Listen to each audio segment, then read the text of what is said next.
السلام علیکم۔ محبت میں غیر کی رائے لینا حرام ہے۔ لباس قیمتی ہو یا سستا، گھٹیا کردار کو چھپا نہیں سکتا۔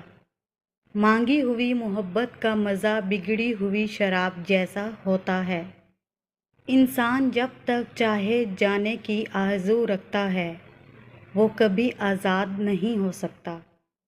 سچ بولنا کوئی کمال نہیں، سچ سننا بڑا کمال ہے۔ عورت رو سکتی ہے، دلیلیں نہیں پیش کر سکتی۔ اس کی سب سے بڑی دلیل اس کی آنکھ سے ڈھلکا ہوا آنسو ہے۔ وہ آرزو جو باقی آرزوؤں کو کھا جائے وہ محبت ہے۔ اگر خواہش حاصل سے زیادہ ہو تو انسان خود کو غریب سمجھتا ہے۔ سچ بولنے کا شوق ہو تو اپنے بارے میں بولیں، دوسروں کی زندگی عذاب مت بنائیں۔ ہم اگر زبان کی پھیلائی ہوئی مصیبتوں کا جائزہ لیں تو معلوم ہوگا کہ خاموشی میں کتنی راحت ہے۔ تم غلام ہو اس شخص کے سامنے جس سے تم محبت کرتے ہو۔ عزت کے بغیر محبت کا کوئی وجود نہیں، کیونکہ رشتہ کوئی بھی ہو، عزت کے بنا بیکار ہے۔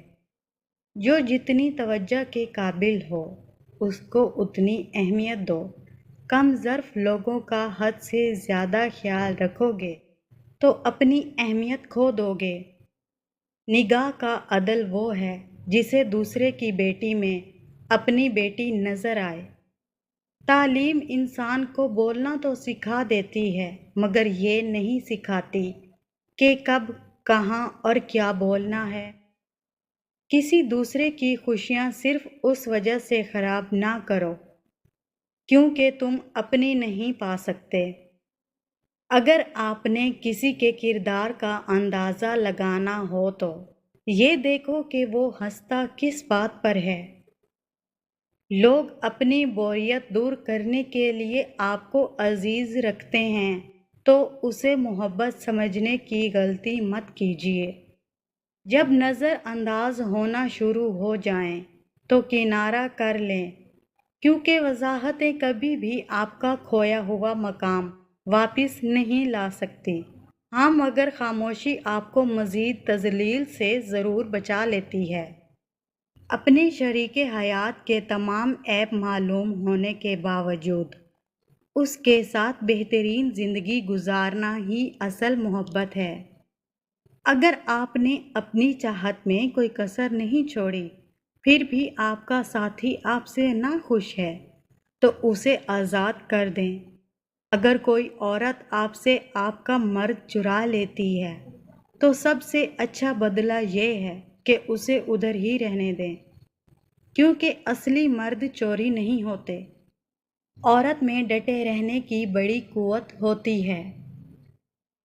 اعتبار کی قلت اور شک کی زیادتی رشتوں کی خوبصورتی کو ختم کر دیتی ہے۔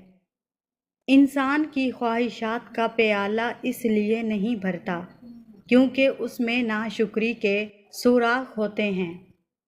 لوگ ہمیشہ اپنی مرضی کے مطابق سوچتے ہیں، اس لیے انہیں وضاحتیں دینے کا کوئی فائدہ نہیں۔ اس دنیا میں کوئی بھی مصروف نہیں، بات صرف اتنی سی ہے کس کے لیے کیا اہم ہے۔ چھوٹا بن کے رہو گے تو ہی بڑی بڑی رحمتیں ملیں گی، کیونکہ بڑا ہونے پر تو ماں بھی گود سے اتار دی ہے۔